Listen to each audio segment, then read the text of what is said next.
अधरं मधुरं वदनं मधुरं नयनं मधुरं हसितं मधुरं हृदयं मधुरं गमनं मधुरम्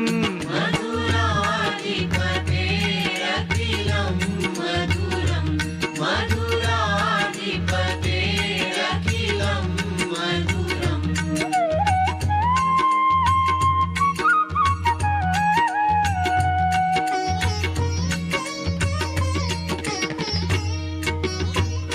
वचनं मधुरं चरितं मधुरं वसनं मधुरं वलितं मधुरं चलितं मधुरं भ्रमितं मधुरम् मधुराधिपतेरखिलं मधुरं मधुराधिपतेरखिलं मधुरम्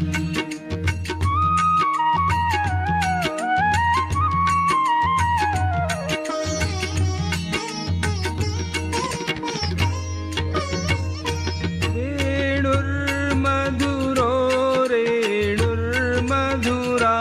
पाणिर्मधुरः पादौ मधुरौ नृत्यं मधुरं सख्यं मधुरम् मधुराधिपतेरखिलं मधुरं मधुराधिपतेरखिलं मधुरम्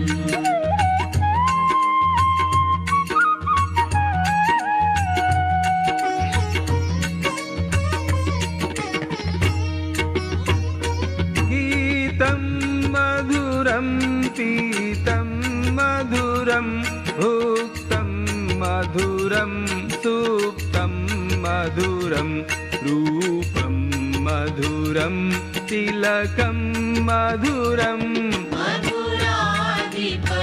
मधुराधिपतेरखिलं मधुरं मधुराधिपतेरखिलं मधुरम्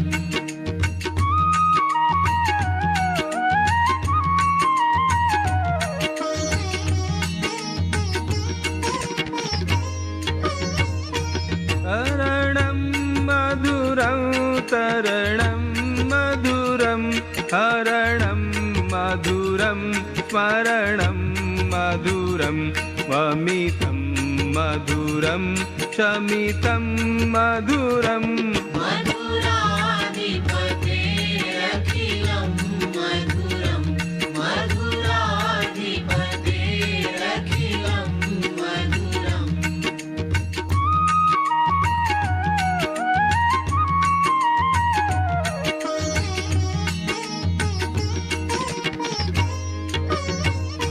कुञ्जा मधुरा माला मधुरा यमुना मधुरा वीथी मधुरा सलिलं मधुरं कमलं मधुरम् मधुराधिपतेरखिलं मधुरं मधुराधिपतेरखिलं मधुरम्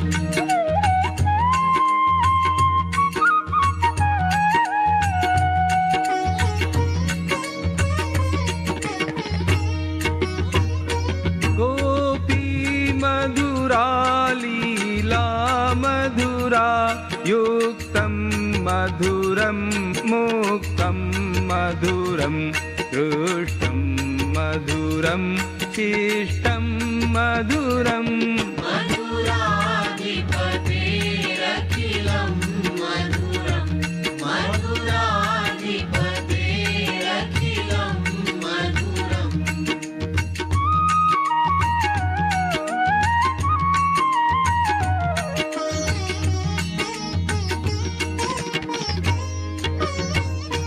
गोपा मधुरा गावो मधुरा यष्टिर्मधुरा सृष्टिर्मधुरा दलितं मधुरं फलितं मधुरम् मधुराधिपतेरखिलं मधुरं मधुराधिपतेरखिलं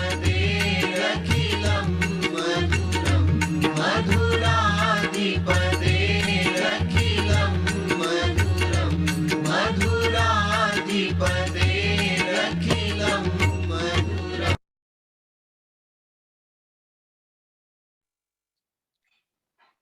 जय श्री कृष्ण।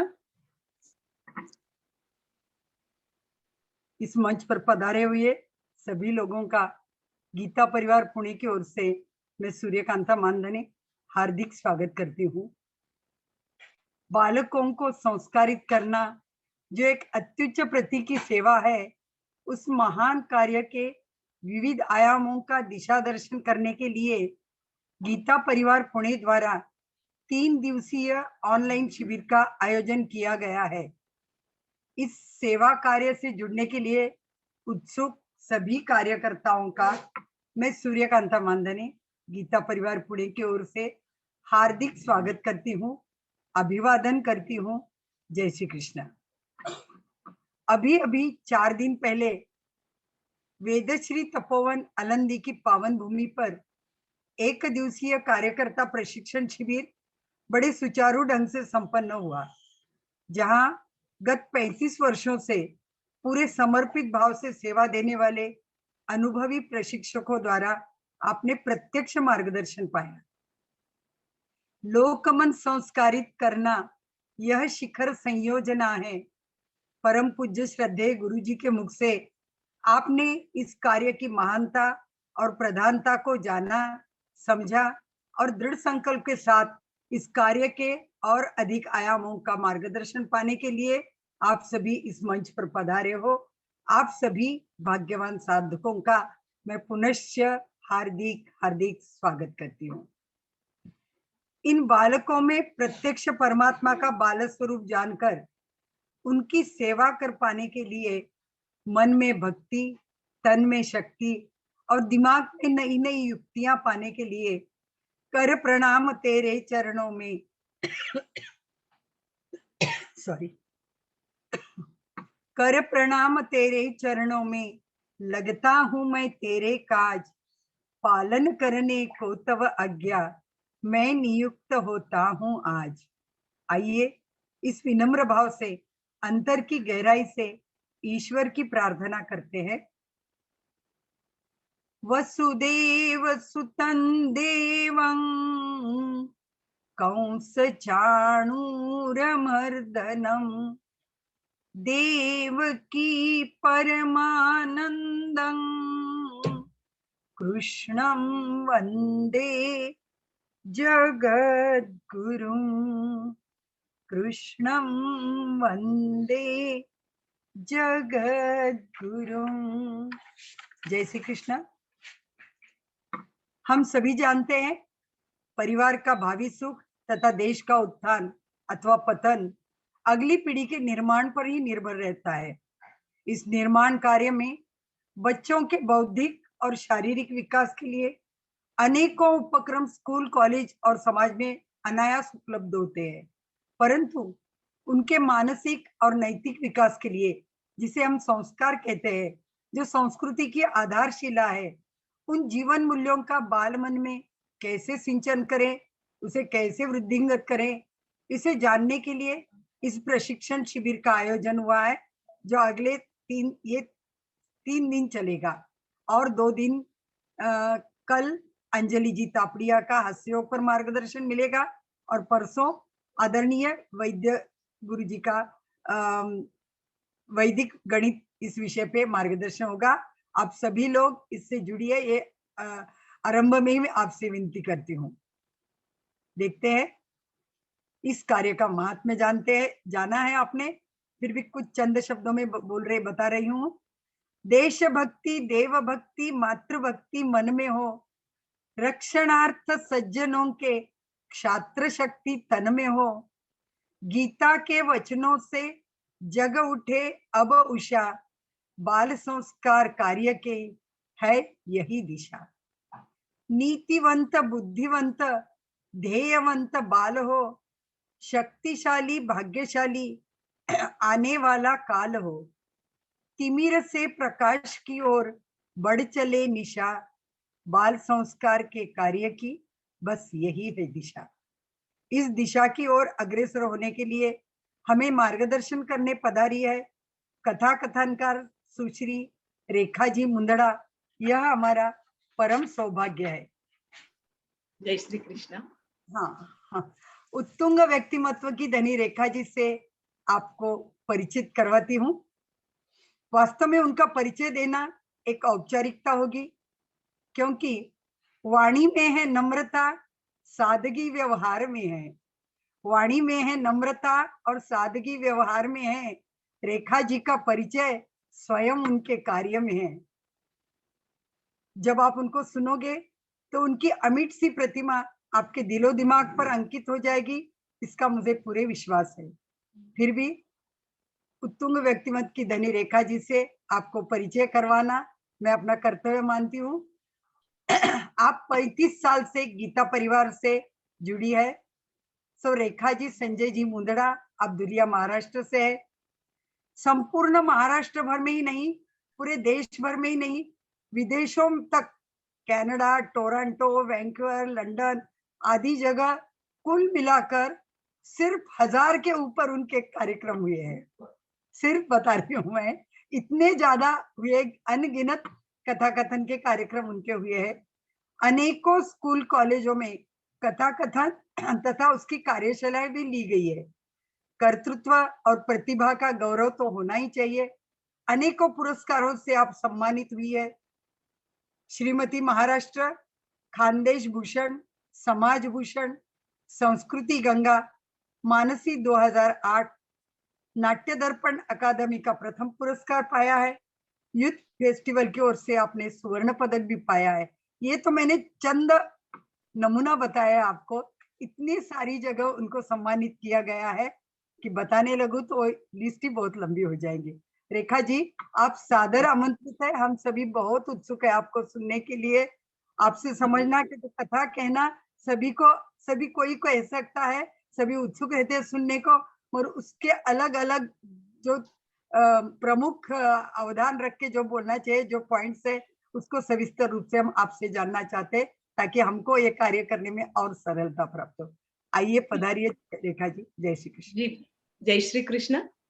पुणे गीता परिवार ने मुझे यहाँ पर कथा कथन की कार्यशाला लेने के लिए आमंत्रित किया। मैं आपकी बहुत बहुत आभारी हूँ। परम पूज्य श्रद्धेय गोविंद देव गिरी जी महाराज, इनके चरणों में कोटि कोटि नमन।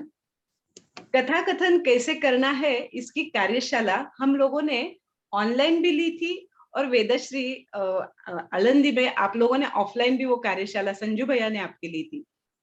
लेकिन किसी को ऐसा हो गया कि हम लोगों को कथा कहनी है, तो आप देखना हम कैसे करते हैं। अगर कुछ दुरुस्ती करनी है, कुछ सुधारना है, तो हम कह सकते हैं। ऐसा मानकर आज की यह कार्यशाला, हम आज का ये सत्र ले रहे हैं। कथा कहते वक्त क्या क्या जरूरी होता है, कौन सी कथा कहाँ पर कहनी है, कैसे कहनी है, इसके लिए उसका चयन कैसे करें, उसका स्थान का चयन कैसे करें, किस तरह से कथा कही जाए, आवाज में बदलाव, आवाज में आरोह अवरोह कैसे हो, ये सब जानना जरूरी होता है। और मुझे लगता है कि आप लोगों को बहुत से टिप्स संजू भैया ने दी हुई है, आदरणीय संजू भैया आलंदी के कार्यशाला में, और ऑनलाइन पे हम लोगों ने भी ये कार्यक्रम किया था। तो जो महाराष्ट्र के व्यतिरिक्त जो अलग लोग जुड़े हुए हैं, उनके लिए हम लोगों ने ऑनलाइन जो ली थी कार्यशाला, उसमें ये सब सिखाया था। आज शायद ऐसा हो रहा है कि हिंदी भाषिक और मराठी भाषिक दोनों साथ में जुड़े हैं। अगर किसी को ऐसा लगता है कि नहीं, हमें हिंदी नहीं ध्यान में आ रही है, कथा हम मराठी में कहेंगे, तो वो भी चलेगा। हम लोग एक मराठी और एक हिंदी की कथा इस तरह से लेंगे, जो जो कहना चाहते हैं कि हम कहानी सुनाना चाहते हैं। लेकिन ये ध्यान में रखना है, जो भी कहानी सुनाएंगे, मैं ये सब प्रथम कह देती हूँ, सब सूचना है, फिर मेरे कार्यक्रम को आगे शुरू करती हूँ। तो जिनको कथा कहनी है, 2 मिनट के ऊपर कोई भी कथा नहीं कहेगा, क्योंकि हम लोग उन्हें रोक के, वो रस भंग हो जाता है, उनका भी मूड शायद चला जाता है। तो 2 मिनट के ऊपर कोई भी कथा नहीं कहेगा। मराठी में भी कहना चाहते हैं, हिंदी में भी आप कहना चाहते हो अगर, तो चलेगा। लेकिन हम लोग फिर एक हिंदी भाषिक लेंगे, एक मराठी कथा, एक हिंदी कथा, एक मराठी कथा, इस तरह से वो ले सकते हैं। कथा कथन करते वक्त हम लोगों को ये जानना है कि ये संस्कारों का मूलभूत माध्यम है। पहले हम कहानी कथा सुन के बड़े हुए, महाभारत रामायण की कथाएं सुनकर, और हमारे संस्कार कैसे होने चाहिए, नैतिक मूल्य कैसे होने चाहिए, इसका आदर्श हमने कथाओं के द्वारा हमारे सामने रखा, अपनाया। अब ऐसा नहीं रहा। अब दादा दादी कहानी सुनाते थे, अब दादा दादी कम हो गए, या तो फिर सांसारिक जिम्मेदारियां इतनी बढ़ गई है कि उन्हें कहानी सुनाने के लिए, उनके माता पिता को भी कहानी सुनाने के लिए शायद समय नहीं मिलता।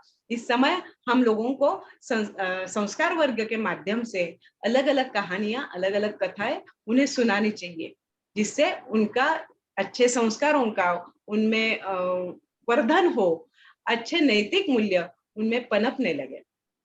कथा कहते वक्त आप लोगों ने स्थान का तो ध्यान रखना है कि आप कहाँ कह रहे हैं, वहां पे बच्चों का मन लगेगा या नहीं। कथा कहते वक्त आपको ये भी ध्यान में रखना है कि आवाज में मोनोटोनस होनी नहीं चाहिए, कौन से शब्द पे कितना जोर देना है ये भी आपने ध्यान में रखना है। कथा कहते वक्त आप लोगों को, आप जब बाहर जाते हैं, किसी किसी को मिलते हैं, सार्वजनिक जगह पे जाते हैं आप, तब देखना है, थोड़ा सुनना है। देखते वक्त किसी की कुछ ऐसी व्यक्तिमत्व मिलते हैं, ऐसी पर्सनालिटी मिल जाती है कि उनको देख के हम लोग उन्हें याद रखते हैं। किसी की कहने की स्टाइल अदा अलग रहती है, किसी के हाथ करने की स्टाइल अलग रहती है। तो हम ये सब बातें कथा कथन में उतार सकते हैं। जैसे हम लोग समझो एक पुलिस स्टेशन की कथा कह रहे हैं और पुलिस वाला बोल रहा है, पुलिस वाला, तो हम पुलिस वाले का आवाज कैसे रहेगा, एकदम दमदार, रौबदार रहेगा। मेरा नाम मारुति है, पुलिस वाला, हवलदार, ऐसा नहीं होगा, क्योंकि पुलिस की आवाज रौबदार होनी चाहिए। ये हमारे दिमाग में फिट है हर एक को। इसी तरह से हम लोगों को अलग अलग जो पात्र कथा में होते हैं उनकी आवाज निकालने की कोशिश करनी है। ये कोशिश करते करते आप इस कला को बहुत अच्छी तरह से पा सकते हैं। जरूरी नहीं है कि पहले ही प्रयत्न में, पहले ही आपने शुरू कर दी है ये कथा कहने, आपको अच्छी नहीं जमी, या तो फिर आपको अच्छा नहीं लगा कि नहीं मैं इतनी अच्छी नहीं कर पाई, कोई बात नहीं।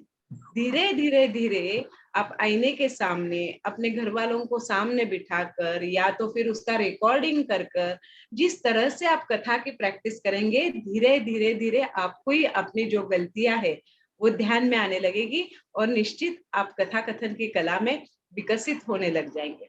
कथा कथन यह कला ऐसी है कि आवाज के माध्यम से आपको वो चित्र जो सुन रहे उनके सामने साकार करना है। वो चित्र अपने सामने, वो घटना घट रही है, इस तरह से आपको कथा कहते आनी चाहिए। लेकिन मैंने जैसे कहा कि जिसे आवाज का आरोह अवरोह होता है, स्वरों का वॉइस मॉड्यूलेशन होता है, वो धीरे धीरे धीरे धीरे आप अपना सकते हैं।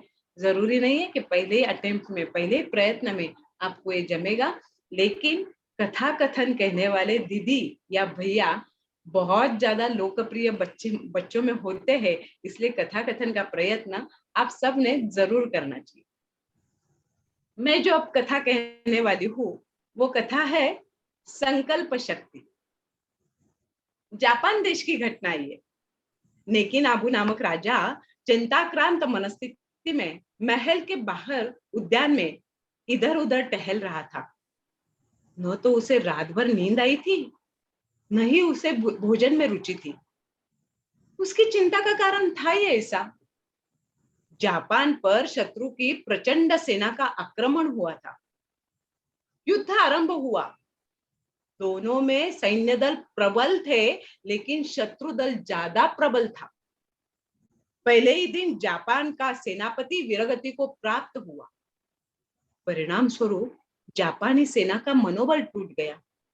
शत्रु सेना राजधानी की दिशा में आगे कूच कर रही थी। शत्रु को रोकना आवश्यक था, पर नेकिनाबू राजा के पास सेना में नई जान फूंकने वाला, उसका नेतृत्व करने वाला योग्य सेनापति नहीं था। सेना का नेतृत्व कौन करे? इसी चिंता में बाग में राजा इधर उधर टहल रहा था। इतने में एक सन्यासी उस बाग में आया। राजा को चिंताग्रस्त देख उसने राजा को पूछा। राजा के कारण बताते ही सन्यासी ने कहा, महाराज आप चिंता न करें, मैं करूंगा आपकी सेना का नेतृत्व, मैं बनता हूं आपकी सेना का सेनापति। आप तो सन्यासी है, आपने न तो कभी तलवार पकड़ी है, न कभी बंदूक का चाप खींचा है। आप युद्ध पर कैसे जाएंगे? आपकी दाढ़ी मुझे देख कौन कहेगा आपको सेनापति? पहले ही हताश हुई सेना को आप जैसा सेनापति मिला तो फिर क्या कहना। आप इस झमेले में न पड़े तो ही अच्छा है। महाराज, सेनापति के लिए शस्त्र कौशल्य की अपेक्षा शब्द कौशल्य महत्वपूर्ण होता है। सेनापति के आत्मविश्वास पर ही सेना युद्ध करती है। मैं शस्त्रास्त्र चलाना नहीं जानता, फिर भी मेरा अपने कर्तृत्व पर पूरा विश्वास है, अपने शब्दों पर पूरा विश्वास है। अब प्रश्न है मेरी दाढ़ी मूंछों का और मेरी वेशभूषा का।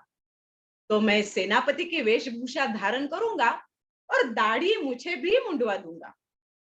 मेरा देश संकट में हो तो मैं निश्चिंत कैसे बैठ सकता हूँ? महाराज, वैसे भी सेनापति की मृत्यु के कारण शत्रु सेना कल राजधानी पर हमला करेगी। आप मुझे अवसर प्रदान करके तो देखें। सन्यासी के इस आत्मविश्वास भरे कथन को सुनकर राजा प्रभावित होकर विचार करने लगा। कोई दूसरा योग्य व्यक्ति तो वैसे भी उपलब्ध नहीं है, फिर इस सन्यासी को मौका देने में हर्ज ही क्या है? ऐसा सोचकर राजा ने सन्यासी को सेनापति के वस्त्र प्रदान कर दिए। दाढ़ी और मूछें जटाएं निकालने पर सन्यासी राजपुरुष दिखने लगा। नए सेनापति की नियुक्ति की घोषणा की गई, किंतु एक सन्यासी को सेनापति बनाया गया है, इस भेद को पूरी तरह से गुप्त रखा गया।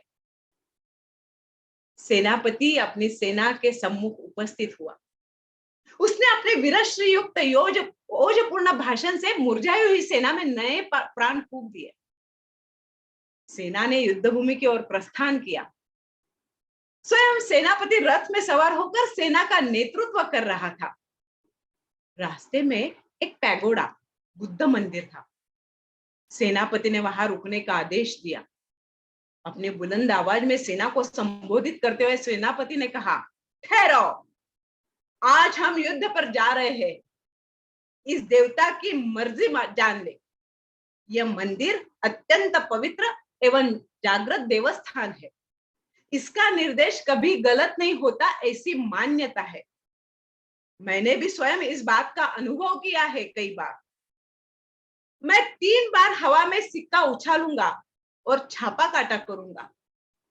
3 में से 2 बार छापा आया तो हम निश्चित विजयी होंगे और 2 बार काटा आया तो हमारी हार होगी। सेनापति ने अपने जेब से एक सिक्का निकाला। ईश्वर को प्रणाम करके उसने सिक्का उछाला, देखा छापा था। पूरी सेना आनंदित हुई। पहला ही शगुन ठीक था। अब दूसरी बार देखते हैं। फिर से सिक्का हवा में उछाला गया। सभी की जिज्ञासा चरम सीमा पर पहुंच गई थी। सेनापति ने सिक्के को हाथ में पकड़ा। पूरी सेना मन ही मन प्रार्थना कर रही थी। सेनापति ने धीरे से ऊपर से हाथ हटाया, धड़कते दिल से देखा, फिर से छापा ही था। अब तो मानो चेतना की लहर सारे सेना में दौड़ गई। लोग घोषणाएं देने लगे, रणभेरियां बजने लगी। सेनापति ने उन्हें टोका, अभी एक बार और शगुन देखना बाकी है। यदि तीसरी बार भी छापा आ जाए तो हमारी सेना की प्रचंड जीत होगी। और उन्होंने सिक्का हवा में उछाला। तीसरी बार भी छापा देखकर तो सेना में उत्साह का सागर उमड़ पड़ा। सभी खुशी के मारे नाचने लगे। उत्साहवर्धक घोषणाएं तथा रणभेरी की गूंज से वातावरण में नई चेतना आ गई। ईश्वर को प्रणाम कर उत्साहित सेना युद्ध भूमि की ओर दौड़ पड़ी। सभी के चेहरे पर आत्मविश्वास झलक रहा था। शत्रु की सेना विशाल थी। युद्ध प्रारंभ हुआ। घमासान युद्ध में जापानी सेना ने अपूर्व पराक्रम का परिचय दिया। शत्रु सेना का सेनापति मारा गया। सेनापति को धराशायी होते देख शत्रु सेना का हौसला पस्त हो गया। जापानी सेना का आवेश देख शत्रु पक्ष के पैर उखड़ गए, वे भाग खड़े हुए। जापानी सेना की प्रचंड जीत हुई। ऐसा महत्वपूर्ण विजय प्राप्त कर जापानी सेना राजधानी की ओर लौटने लगी। विजय सूचना लेकर एक घुड़सवार राजधानी में पहुंचा। अपने नए सेनापति का अभिनंदन करने के लिए राजा व्याकुल हो रहा था। विजयी सेना के स्वागतार्थ राजा हाथी पर आरूढ़ होकर निकल पड़ा। उसी मंदिर के पास राजा तथा सेना की भेंट हुई। राजा हाथी से उतरकर पैदल चलने लगा। सेनापति भी रथ से उतरे। राजा ने सेनापति का आलिंगन कर अभिनंदन किया। राजा ने जिज्ञासावश प्रश्न किया, आपको युद्ध का अनुभव न होते हुए भी यह विजय कैसे प्राप्त हुई? पास खड़े एक सैनिक ने बड़ी अधीरता से उत्तर दिया, महाराज, इस देवता ने हमें आशीर्वाद दिया था। इस देवता के आशीर्वाद एवं कृपा से ही हम विजयी हुए हैं। सेनापति ने कहा, नहीं मित्रों, इस देवता के कारण हम विजयी नहीं हुए। आपके आत्मविश्वास और संकल्प शक्ति के कारण ही हमारी जीत हुई है। और उसने अपने पास रखा सिक्का सभी सैन्य दल को दिखाया। मित्रों, मैंने इस सिक्के का शगुन के लिए प्रयोग किया, लेकिन उस पर दोनों ओर छापा ही था। मैं चाहे जितनी बार सिक्का उछालता, छापा ही पड़ता। 3 बार छापा पड़ा देख आपका आत्मविश्वास जागृत हुआ। विजय का संकल्प और विश्वास आपके मन में निर्माण हुआ। इस संकल्प शक्ति और आत्मविश्वास के कारण आज हम विजय प्राप्त कर सके। सन्यासी के बुद्धि चातुर्य पर राजा प्रसन्न हुआ। संकल्प शक्ति का महत्व सबने जान लिया था। इस तरह से यह संकल्प शक्ति कथा हमने यहाँ पे सुनी। कथा कहते वक्त हम जब युद्ध की कथा कहते हैं तब किस तरह से आवाज चाहिए, या तो ऐतिहासिक कथा कहते हैं तो किस प्रकार से बोलना चाहिए, अगर हम कुछ कुटुंब की कहानी कहते हैं तो तब कैसी आवाज चाहिए, ये थोड़ा सा हम आसपास देखते हैं। उन लोगों की बॉडी लैंग्वेज, उनकी देह बोली जो मराठी में बोलते हैं, उनकी भाषा, वो सब हम ध्यान में रख के अगर वैसा उसका उपयोग करते हैं, उस भाषा का, वैसे टोन का, तो बहुत अच्छी तरह से कथा हम कह सकते हैं। अब इस कथा के वक्त शुरू करने के पहले अगर किसी कथा कहनी है तो उन्होंने हैंड रेज करना है। मुझे लगता है कि मैंने हिंदी में कथा की, लेकिन आप सबको मराठी भाषी भी यहाँ पे ज्यादा है, ऐसा मुझे सूचना दी गई है कि यहाँ पे मराठी भाषी ज्यादा है। तो हम लोग एक हिंदी कथा लेंगे, एक मराठी की लेंगे, लेकिन जिनको बोलना है वो हैंड रेज करेंगे, 2-2 मिनट के लिए कथा कहेंगे। 2 मिनट होने के बाद अगर जो यहाँ पे म्यूट अनम्यूट करेंगे उन्होंने उनको म्यूट कर देना है, तो ज्यादा से ज्यादा लोगों की हम कथा सुन सकते हैं।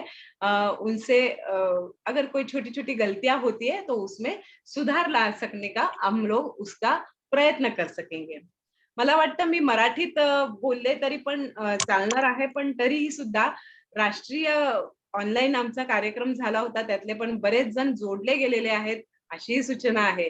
म्हणून कुणाला जर मराठीतनं विचारावं असं वाटलं तरी हरकत नहीं। और कोई हिंदी में पूछना चाहता है तो भी चलेगा। अगर कोई पूछना चाहता है, कोई कहानी कहना चाहता है तो कृपया आप हैंड रेज कीजिए। और कुछ शंका हो, कुछ समस्या हो, कोई प्रश्न पूछने हो तो जरूर पूछे। और मैं अनम्यूट कर देती हूँ। सिर्फ 2 मिनट के लिए जो भी कथा बोलेगा वो 2 मिनट के लिए बोलेगा। मराठी भी चलेगी। हाँ, मराठी एक बार मराठी लेते हैं, एक बार हिंदी लेते हैं, एक बार हिंदी में ले लेंगे। हाँ, ओके, तो सबका काम हो जाता है। वेदवती जी, वेदवती जी आपको रिक्वेस्ट भेजिए, आप सिर्फ ये कर दीजिए। हाँ, मैं बोलना चाहती हूँ, मराठी में बोलूंगी, चलेगा ना? हो, अगदी अगदी। लहान मुलांसाठी मराठीत कथा सांगणार आहे। सर्वांना माहित असलेलीच कथा आहे। तर सुरू करते हा. हो. मुलांनो, मुलांनो, मी आज तुम्हाला एक सुंदर कथा सांगणार आहे. ती कदाचित तुम्हाला माहित पण असेल, पण एखादी गोष्ट आपण ठरवली आणि जर ती होणार नसेल तर त्यासाठी काय केलं पाहिजे ते तुम्हाला कळावं, एवढ्यासाठी मी ही कथा सांगते. तुम्हाला माहिती आहे ना, सध्या उन्हाळा आहे, एवढं उकडतंय, सगळीकडे कडक ऊन पडलेलं आहे आणि आपल्याला तहान लागते केवढी. बापरे, घसा कोरडा पडतो. एकदा काय झालं, एका जंगलामध्ये एक कावळा उडत उडत उडत एका झाडावर येऊन बसला. त्याला प्रचंड तहान लागलेली होती. बापरे, आता करावं काय? जवळ काहीही नव्हतं, नदी नाही, तलाव नाही, काही नाही. त्याला तहान तर लागलेली होती, परंतु तिथं ना जवळ एक छोटासा ना डेरा होता. डेरा म्हणजे माहितीये ना, माठ. माठामध्ये एकदम खाली तळाशी थोडस पाणी होतं. कावळ्याने काय केलं, वरून बघितलं. अरे बाप रे, आपली चोच बुडणार कशी तिथे, काही सुचत नव्हतं आणि तहान तर भयंकर लागलेली. काहीच डोकं खाजवलं जरासं. आता आपण काहीतरी ना आयडिया करूया, काय करावं बरं. माणसाने जसं डोकं दिले ना तसं असतं बरं. मग त्यानं काय केलं, इकडे इकडे बघितलं, बरेच असे छोटे छोटे छोटे दगड पडलेले होते, बारीक बारीक. त्यानं काय केलं, पटापट दगड उचलले आणि पाण्यात आणून टाकलेला. एकदा गेला, पाण्यात दगड आणून टाकला, असे त्याने खूप दगड आणून टाकले. आणि काय झालं माहितीये का, त्या हंड्यामध्ये पडण्यामुळं पाणी हळू हळू हळू हळू वर यायला लागले आणि एका क्षणाला ते पाणी इतकं वर आलं की आपल्या त्या तहानलेल्या कावळ्याची चोच त्याच्यामध्ये बुडाली. आणि काय झालं माहितीये का, त्यानं मनसोक्त पाणी प्यायलं ते आणि शांत तृप्त झाला. मुलांनो, तुम्हाला कळलं का, आपण एखादी जर अवघड परिस्थिती आली तर घाबरून जायचं नाही, प्रयत्न करायचे. प्रयत्न केले ना तर आपल्याला आपली गोष्ट साध्य होऊ शकते. आवडली ना तुम्हाला माझी कथा? मग आता कुठलाही कठीण प्रसंग आल्यावर घाबरून जायचं नाही. काय करायचं, प्रयत्न करायचे. प्रयत्नांती परमेश्वर, प्रयत्नांती आपला हेतू साध्य करता येतो. नमस्कार. वा वा वा, फार छान वेदवती ताई. मला वाटतं तुम्हाला आधी पण अनुभव असावा, कारण लहान मुलांना ज्या टोन मध्ये आपण कथा सांगितली पाहिजे, अगदी म्हणजे ही 1ली ते 4थीच्या मुलांसाठीची कथा होऊ शकते. तर खूप छान गोड पद्धतीने तुम्ही ही कथा सांगितली. आणि कथेची सुरुवात अशाही पद्धतीने असतेच. एकदा काय झालं असं म्हटलं की मुलं कान टवकारून ऐकायला लागतात. हा आपला अनुभव आहे. खूप छान, आपलं अभिनंदन. अब आगे थैंक यू. जय श्री कृष्ण. ज्योति किरण दीदी, आप हिंदी में कथा बोलेंगे. हाँ, मैं ज्योति किरण लखनऊ से एक कथा कहना चाहती हूँ. इसमें एक बहुत छोटी सी कथा है. एक राजा लोगों की समय समय पर परीक्षा लिया करता, तो उसने अपने एक बार रास्ते में आने जाने के लिए कि उसी से पता चलता था कि कौन दरबारी कौन मंत्री कितना उसके राज्य में काम करने के लिए कर्मठ है. तो उसने इसी तरह से एक बड़ा सा पत्थर सड़क के बीचों बीच रखवा दिया. देखा कि कौन इसको हटाने का प्रयास करता है. लोग उसके दरबारी मंत्री वहां से आते जाते रहे और किसी ने उसको हटाने का प्रयास नहीं किया. फिर देखता है कि एक किसान वहां से निकलता है उस रास्ते से, जिसके हाथ में काफी सामान, उसके औजार और हल वगैरह है. तो उसने उसको अपने हल को किनारे रखा और फिर उस पत्थर को हटा दिया. पत्थर को हटाने के बाद जब किनारे करा तो उससे क्या हुआ कि उसको जब पत्थर हटाया तो उसके नीचे उसको एक थैली मिली स्वर्ण मुद्राओं की, जिसमें अलग अलग तरह के स्वर्ण मुद्राएं रखी थी और एक पत्र भी रखा था राजा की तरफ से कि मैं तुम्हारे राज्य का राजा हूँ और तुमने इस पत्थर को हटाकर रास्ते को निष्कंटक किया है और इसलिए तुम्हें ये इनाम के स्वरूप दिया जा रहा है, तो ये तुम्हारा ही धन है, इसको रखो। और इस तरह से उसने उस किसान को बुलवा, इसको लेकर के ये तुम्हारा धन है और मेरे दरबार में आना, तुम्हें एक उचित सम्मान और उचित कार्य के लिए निर्देशित किया जाएगा।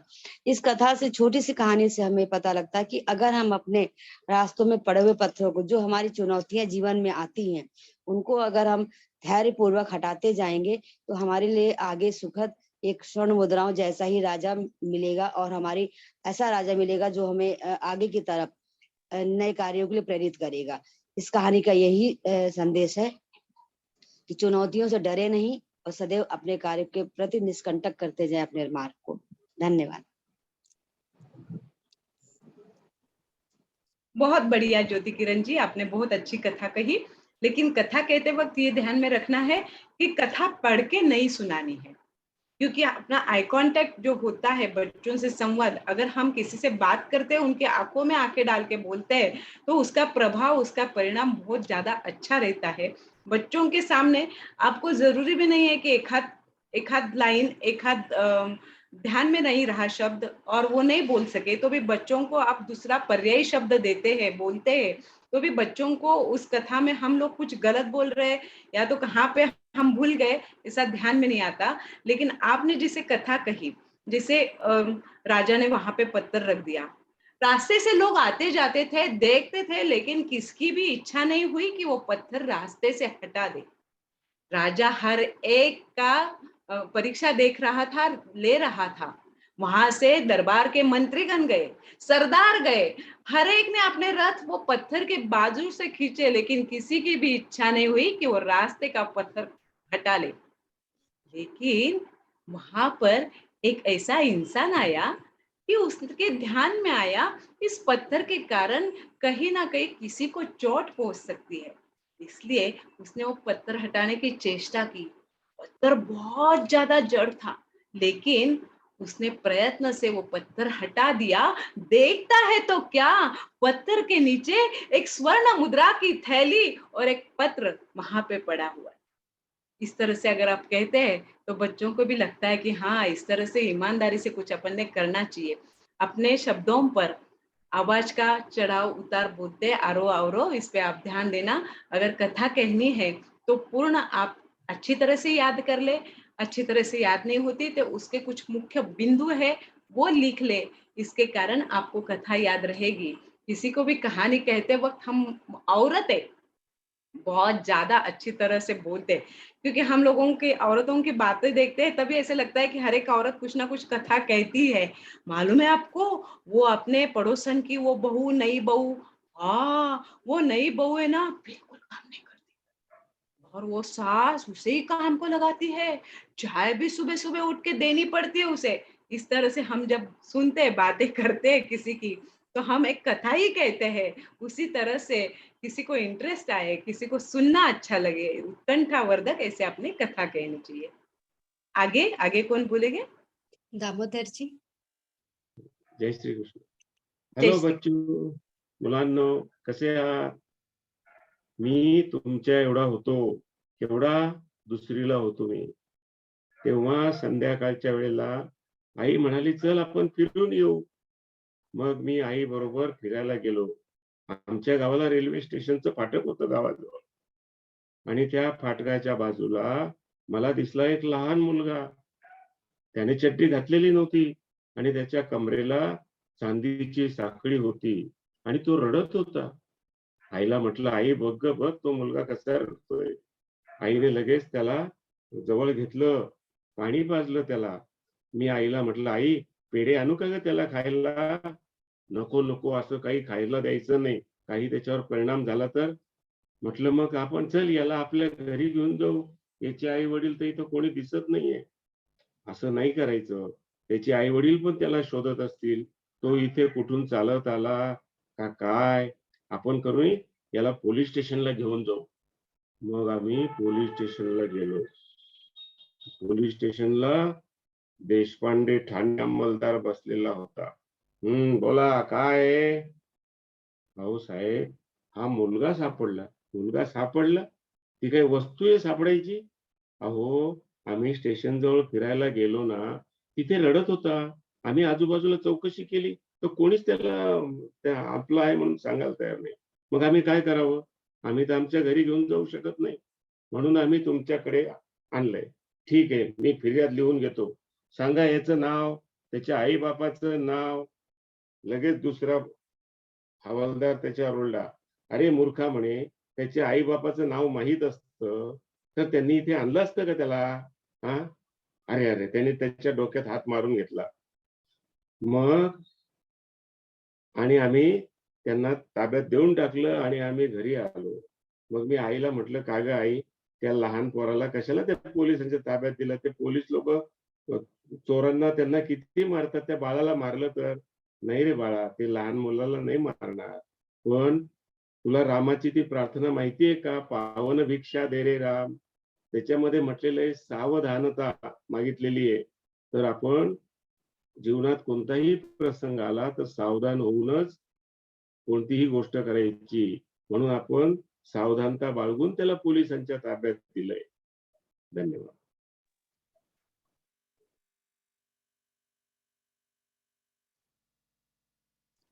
खूप छान जाधवजी, छान पद्धतीने आपण सांगितली. पण मला असं वाटतं कथा ही रंजक पण असायला हवी.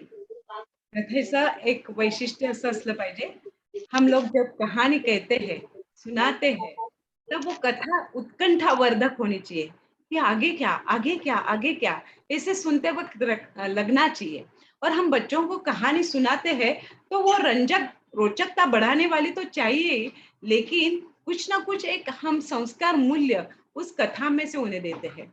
जैसे आपने कहा अभी जादव जी कि पावन भिक्षा दे दो राम, इसमें जो है रामदास स्वामी ने बोला है कि सावधानता रखनी चाहिए। लेकिन सिर्फ किसी गुम हुए बच्चों को पुलिस के हवाले करना, यही एक सिर्फ सावधानी है ऐसा नहीं है।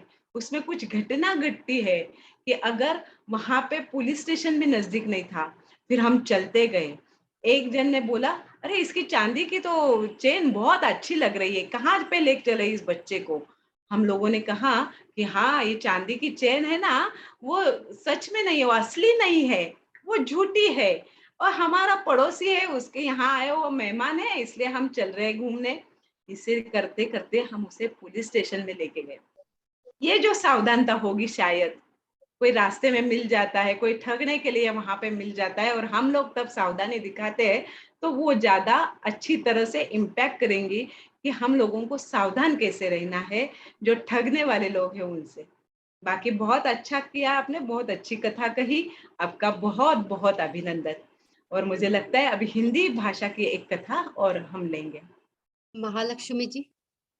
जी, मैं हिंदी में बोलती हूँ। जी। आओ बच्चों, अभी आज मैंने एक राजा की कहानी सुनाऊंगी। कौन सा कहानी सुनाऊंगी? राजा की। एक जमाना था, एक राजा, उनका कान गधे कान की जैसा था, इसीलिए वह राजा हमेशा मुकुट पहनकर ही रहता था। मगर हमेशा मुकुट पहन के रहने के लिए तो होता नहीं है ना, कहीं ना कहीं तो मुकुट निकालना पड़ेगा। वो कभी होता है, नाई के पास बाल कटवाने के टाइम में तो होना ही चाहिए ना, इसीलिए बाल कटवाने के टाइम में मुकुट निकालता था। तो नाई को मालूम पड़ता था राजा जी का खान गधे की जैसी है। ऐसा ही चलता था। राजा बोलता था, ये बात बाहर किसी से भी कहा तो तुमको मरण दंड मिलेगा कर, इसीलिए वो नाई कभी किसी को भी कुछ बोलता नहीं था।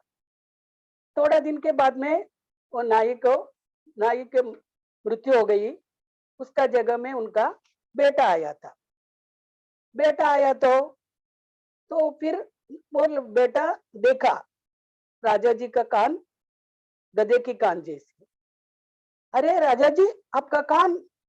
तभी राजा ने बोला, हे, अभी तुम ये बात बाहर किसी से भी बोला तो देखना तुम्हारा मरण दंड मिलेगा।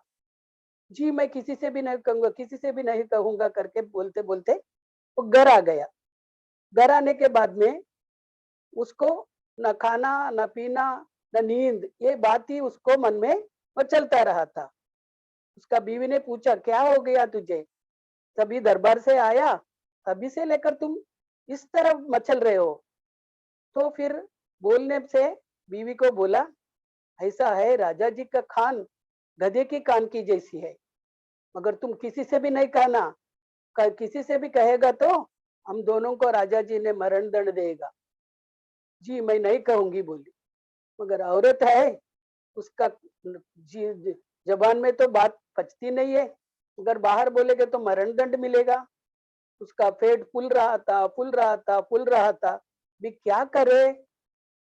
ऐसा सोच सोच के गांव के बाहर गई और उधर एक खड्डा खोदी, उसमें मुंह रख के राजा जी की कान गधे की कान, राजा जी की कान गधे की कान, राजा जी की कान गधे की कान करके बोल बोल बोल के उसका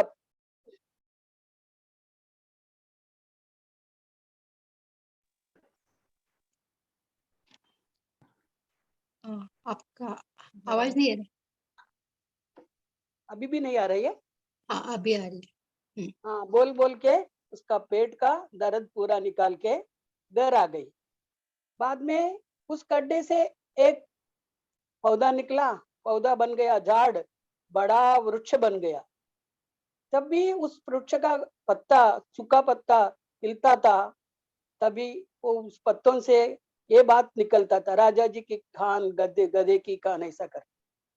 एक दिन एक बाजा बजाने वाला उस तरफ से जा रहा था, बाजा बजाने वाला लकड़ी उस उधर टूट गया, तो वो झाड़ से दो कांडी लिया और बजाते बजाते गांव के अंदर चला गया।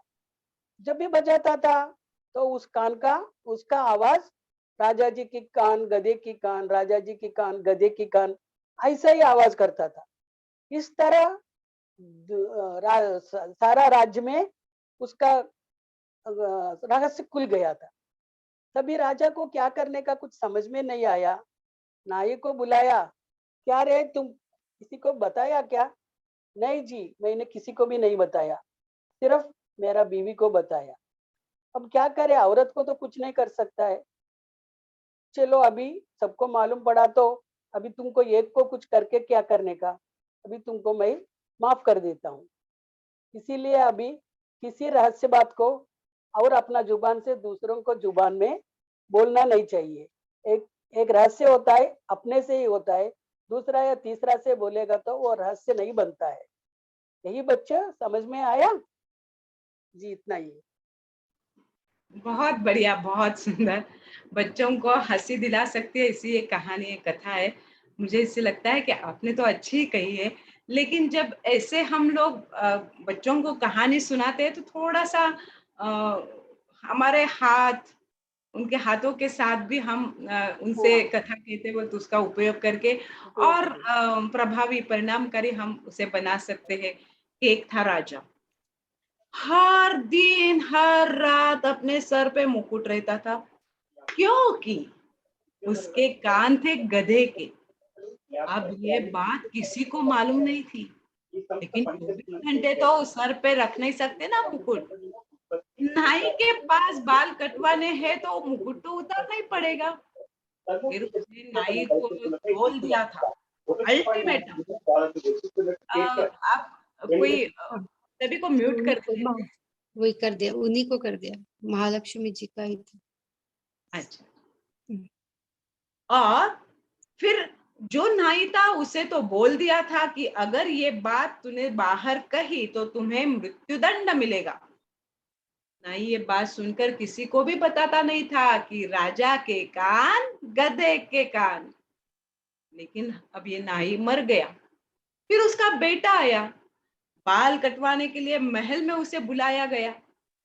देखता है बाल कटवाते वक्त राजा के कान गधे के कान। इस तरह से हम लोग थोड़ा सा बोलते ना, ताल कथा जैसे गाड़ी आई झुक झुक झुक, उसी तरह से राजा के कान गधे के कान। वो टहनी लेकर भी वो बजाता था ढोल, तब भी बजता था राजा के कान गधे के कान, राजा के कान। तो बच्चों को भी थोड़ा सा तालियां बजा के उसमें शामिल कर लेते हैं और हम उन्हें बुलाने लगते हैं, तो बच्चों को और मजा आता है और एक कथा और ज्यादा प्रभावकारी हो जाती है, ऐसा मुझे लगता है। तो इस कथा में बच्चों को भी आप शामिल करके ले, ये सब बोलते वक्त के राजा के कान, गधे के कान, राजा के कान, गधे के कान, कम ज्यादा स्पीड रखकर वो करते रहना, तो बच्चों को और मजा आएगा।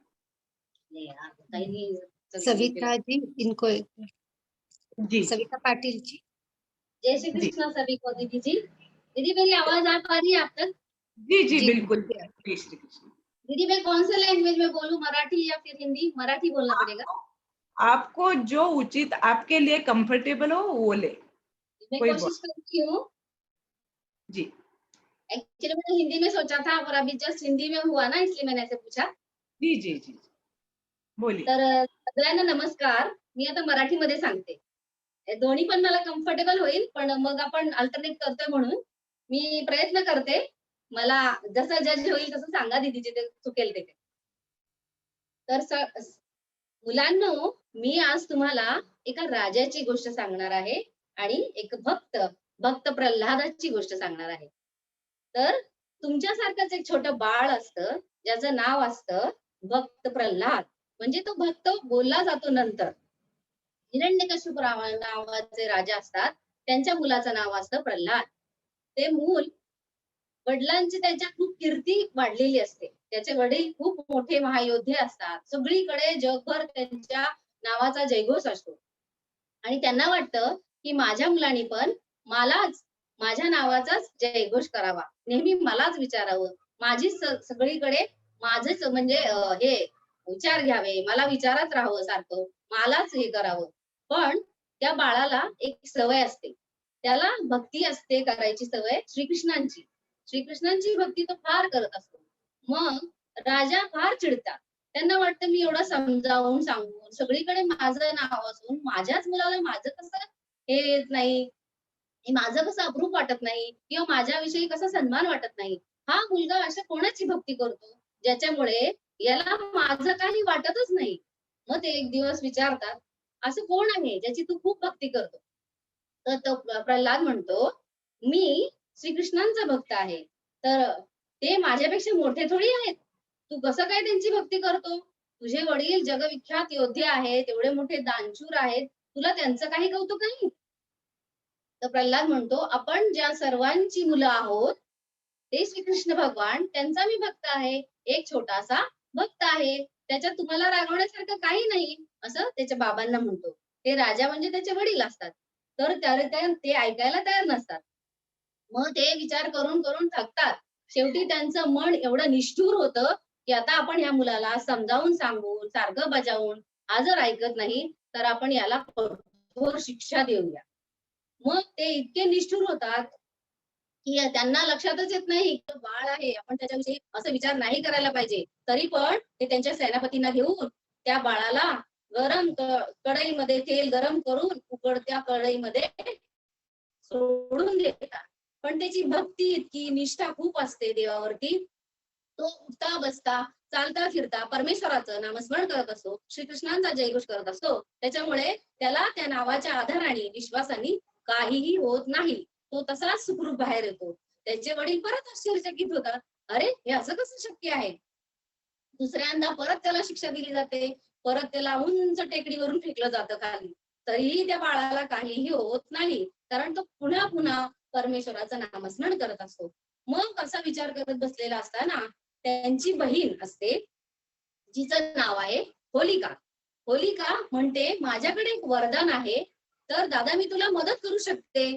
तर तो म्हणतो, तू कसली मदत करशील? मला परमेश्वराने असं वरदान दिलेलं आहे की मी आगीत सुद्धा बसू शकते आणि मला काहीही होणार नाही. तर आपण तिसरा प्रयत्न करून बघू. जर तुझं बाळ तुझं ऐकत नसेल तर आपण हे करून पाहूया. त्या दिवशी होलिका पौर्णिमा असते. मग होलिका माता म्हणते, तुझ्या बाळाला माझ्या मांडीवर बसव, मी त्याच्याशी असं व्यवस्थित वागून त्याला असं मन हे सांगून प्रयत्न करून बघेल. पण ती त्याला घेऊन बसते आणि भक्त प्रल्हाद काय करतात, परत श्रीकृष्णाचं नामस्मरण चालूच ठेवतात. मग इथे प्रल्हाद मांडीवर जेव्हा बसलेले असतात होलिका मातेच्या, तेव्हा त्या होलिका मातेचं दहन चालू असतं, म्हणजे अग्नी दिला जातो.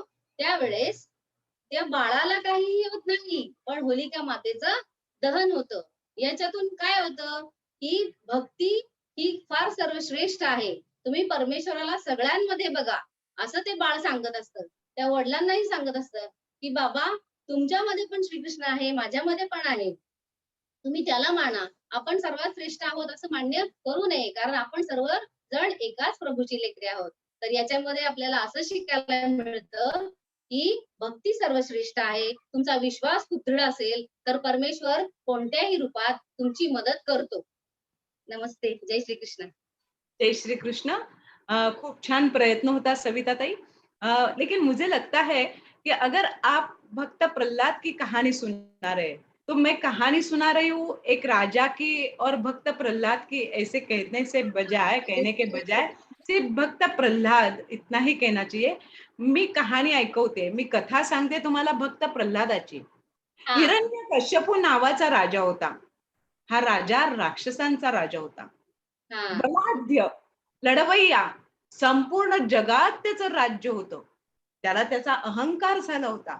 त्याला वाटायचं माझ्यासारखा शूर मीच, ह्या जगाचा अधिकारी मीच, ह्या जगात दुसऱ्या कुणाचंही नाव, कुणाचंही स्तुती होता कामा नये। आणि म्हणून सगळ्या प्रजांना सांगितलेलं होतं की कुठल्याही देवी देवताचं नाव नाही घ्यायचं, फक्त माझ्याच नावाचा जयघोष झाला पाहिजे। पण ह्याच हिरण्यकश्यपूच्या पोटी जन्माला आला बाळ प्रल्हाद। येस. प्रल्हाद दिन रात्र, दिवस रात्र आपल्या नारायणाचं स्मरण करायचा। नारायण नारायण नारायण नारायण। हिरण्यकश्यपूने एकदा पाहिलं, दोनदा पाहिलं, तिसऱ्यांदा समज दिली आणि नंतर चौथ्यांदा त्याला उकळत्या तेलाच्या कढईत टाकण्याचा त्याने निष्ठुरपणाने निर्णय घेतला। काय आश्चर्य! ते उकळतं तेल सुद्धा प्रल्हादाला काही बाधलं नाही। प्रल्हाद त्याच्यातून सुखरूप बाहेर पडला। प्रल्हादाच्या या भक्तीमुळे सर्वजण त्याला भक्तराज प्रल्हाद म्हणायला लागले। हिरण्यकश्यपू प्रयत्न करत होता प्रल्हादाला ठार मारण्याचा। कितीही प्रयत्न केला, हा नारायणाचं स्मरण थांबवत नाहीये, नारायणाचं नामस्मरण करतोय, तर ह्याला या जगात राहण्याचा अधिकार नाही। म्हणून हिरण्यकश्यपूने आपल्या बहिणीला होलिकेला बोलावून घेतलं। होलिकेने प्रल्हादाला आपल्या मांडीवर घेतलं। होलिका प्रज्वलित केली गेली, तरीही काय आश्चर्य! होलिकेचा दाह कुठेही भक्त प्रल्हादाला नडला नाही, कुठेही जाळलं नाही। तो त्याच्यातूनही अगदी सुखरूपपणे बाहेर पडला। सांगण्याचा अर्थ असा आहे सविताताई, की तुम्ही जेव्हा कथा सांगता, तेव्हा ती कथा, त्याचे शब्द, आम्हाला त्याच्याबद्दल हे वाटलं, आम्हाला त्याच्याबद्दल नाही, तर मी म्हणाले होते तसं त्याने केलं नाही, हे ते असं वाटलं, असं जे म्हणता ना तुम्ही कथा सांगताना, की हिरण्यकश्यपूला वाटलं की हा हे असं कसं करतो, हे म्हणजे काय, तर नामस्मरण असं कसं देवाचं घेतोय, माझी स्तुती करत का नाहीये, हे जे शब्द मध्ये आले पाहिजे, हे लक्षात ठेवले पाहिजे। आणि तो प्रसंग व्यवस्थित तुम्हाला वर्णन करता आला पाहिजे। तो वर्णन तुम्हाला शब्दाने छान रंगवता आलं पाहिजे। भक्त प्रल्हादाला उकळत्या तेलाच्या कढईत टाकलंय म्हणजे किती भयानक आहे, हे आपल्या शब्दातून त्यांना समजलं पाहिजे मुलांना। आणि कथाकथन एवढ्यासाठी आहे की मुलांच्या कल्पनाशक्तीचा विकास होतो, त्यांच्या भाषाचा, त्यांच्या शब्दांचा विकास होतो, आणि म्हणून खूप महत्वाचे आहे। तुम्ही ॲनिमेशन बघतात हल्ली मुलं, पण त्यांना दुष्ट किंवा अत्यंत सुंदर असे शब्द, उच्चार हे आपण बोलतो जेव्हा चांगले लक्षात येतात, तसे ॲनिमेशनच्या फिल्म बघून येत नाही, ॲनिमेटेड फिल्म बघून येत नाही। म्हणून कथाकथन महत्वाचं माध्यम आहे की मुलांना ते शब्दचित्र, आपल्या शब्दातून ते चित्र तयार करता आलं पाहिजे त्यांच्या समोर, मुलांच्या समोर। और कोण बोलना चाहता है कथा? जी, आज लास्ट का ले ले दीदी या और? जी जी बिल्कुल बिल्कुल लास्ट का। निर्मला जी। जो हिंदी कहेंगे उनको लेना please. Hello, okay, Nirmala ji आप हिंदी या मराठी में बोलिए। मराठी में हम लोग बोलिए। एक हाथ हिंदी में ले लेते हैं क्योंकि हिंदी भाषिक भी है, इसलिए। ओके, वैजयंती कुलकर्णी आप कौन से लैंग्वेज में लेंगे? जो हिंदी में बोलना चाहते हैं वो हैंड रेज कर वही दीजिए। एड्रेस दीजिए अभी।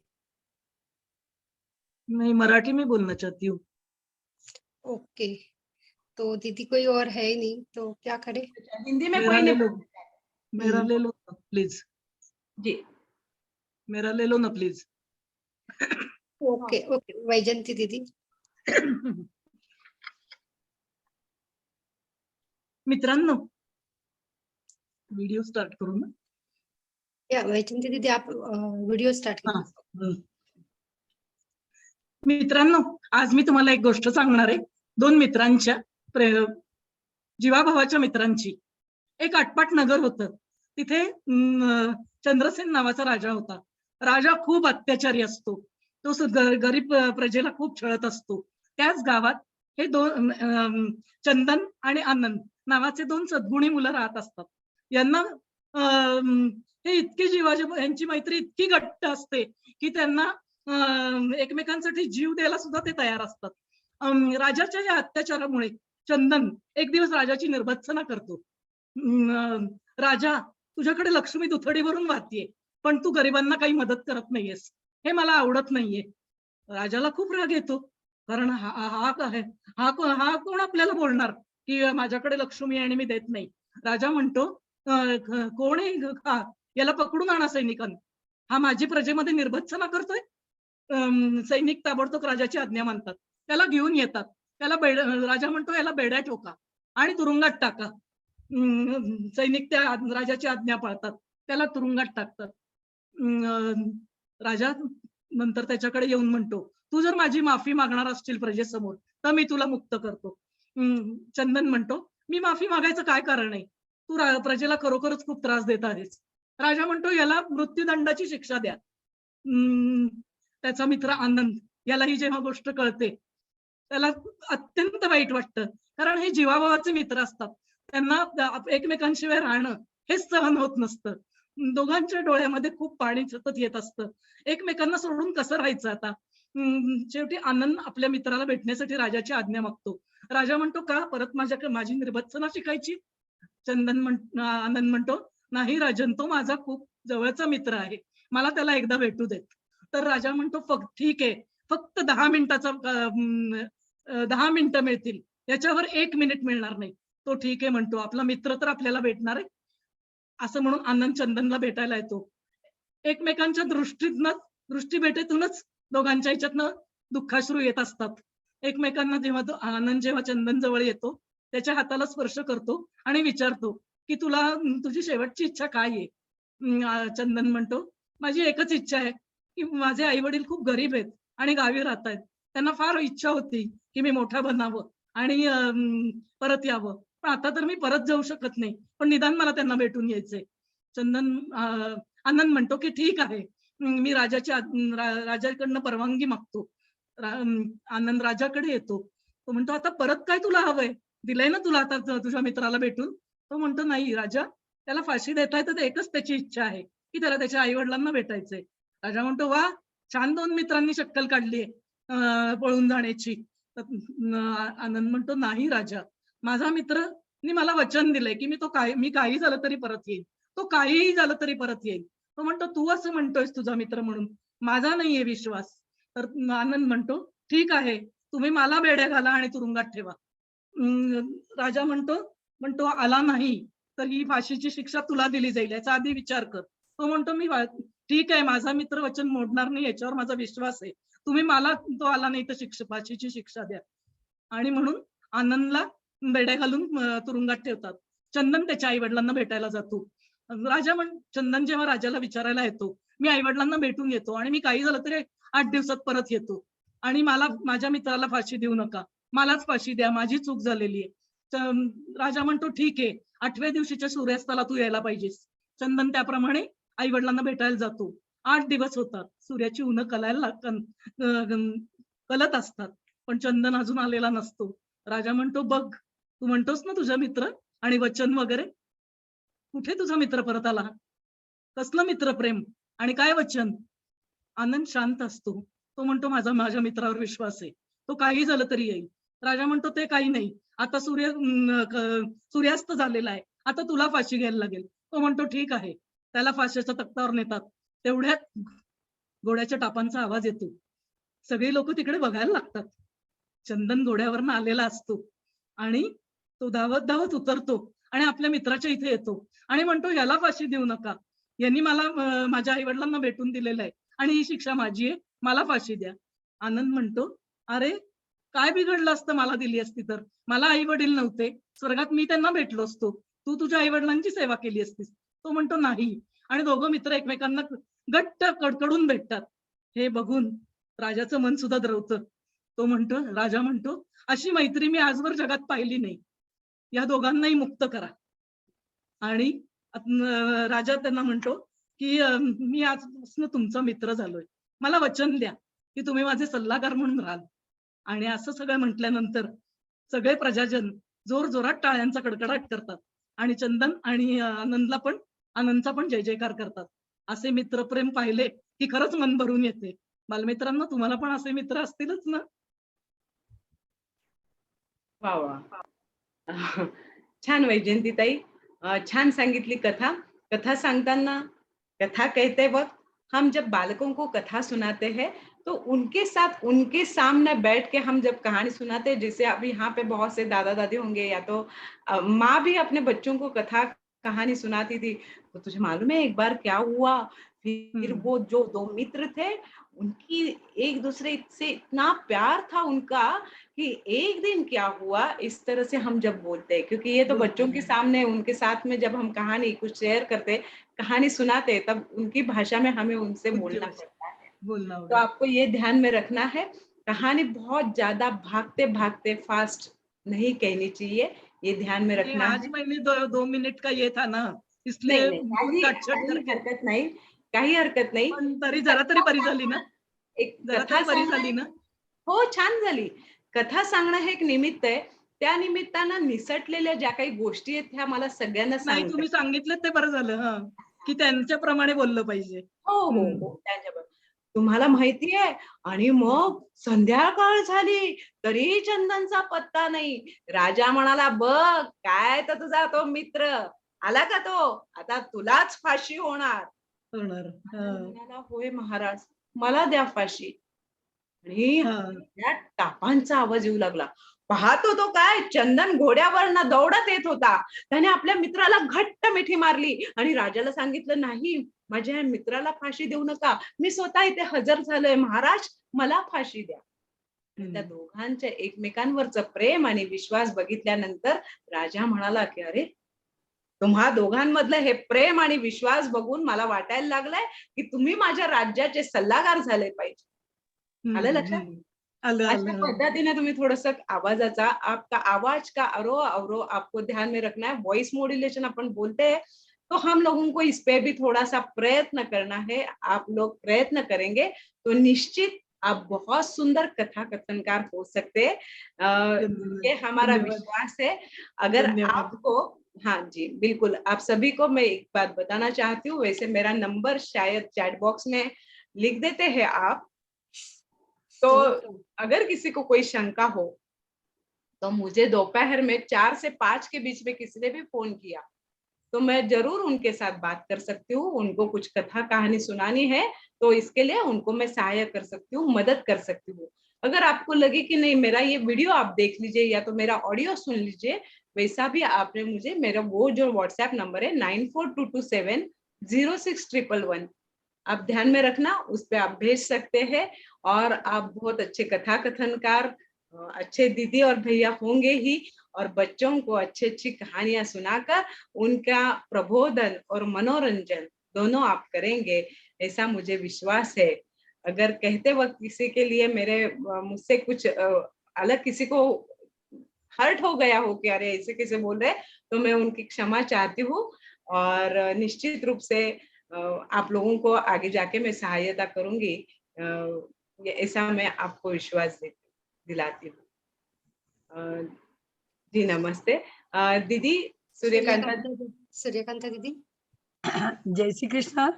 जय श्री कृष्ण. रेखा दीदी, आपको सुन रहे तो ऐसा लगा इसका समापन ही नहीं होना, हम खुद बच्चे बन गए आपको सुनते समय.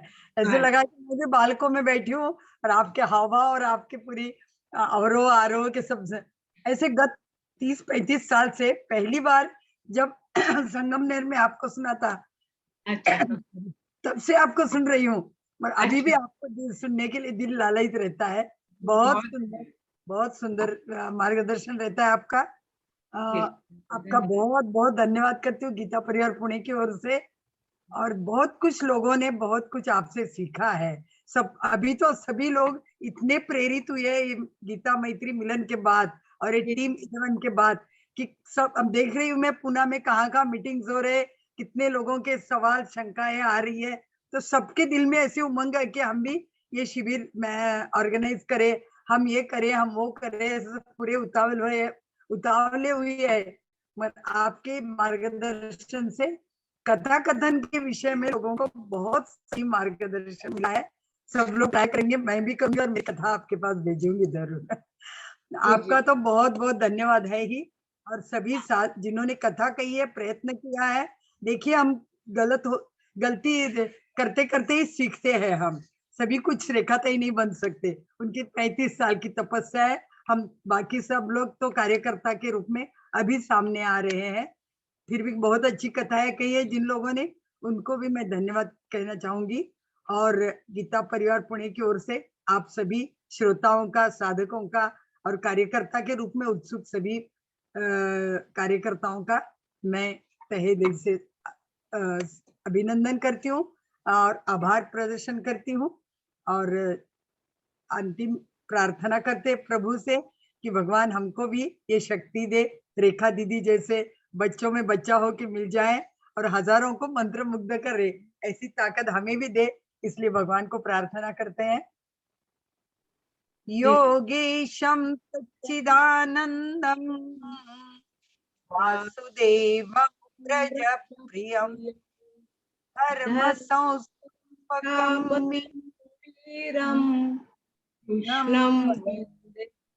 जगद्गुरुं कृष्णं वंदे जगद्गुरुं। जय श्री कृष्ण। एक बात और बताना चाहूंगी कि जितना सुंदर आज का उपक्रम, आज का ये कार्यशाला हुई, उतनी सुंदर कल हास्यों पर हमारी सबकी चहेती, सबकी प्यारी अंजलि दीदी हम लोगों को मार्गदर्शन करेंगी कि बच्चों को हंसी के द्वारा कैसे हमको प्रफुल्लित रखना चाहिए, उनका तन मन को कैसे उत्तेजित रखना चाहिए, ये हम कल देखेंगे। और परसों हमारे वैद्य विकास वैद्य दादा हमको वैदिक गणित के बारे में बहुत कुछ टिप्स देंगे, जो बच्चों के लिए उनके अगले मैथ्स के विषय के लिए बहुत ही मददगार होगी। तो हम सभी लोगों से मेरी विनती है कि आप इन दोनों सत्रों में जरूर ज्वाइन हुइए और आपके और भी जो इस कार्य से जुड़ना चाहते हैं उनको भी ये बताइए। यही लिंक पे आपको 2 दिन ठीक इसी समय ज्वाइन होना है। जय श्री कृष्ण। सभी का धन्यवाद।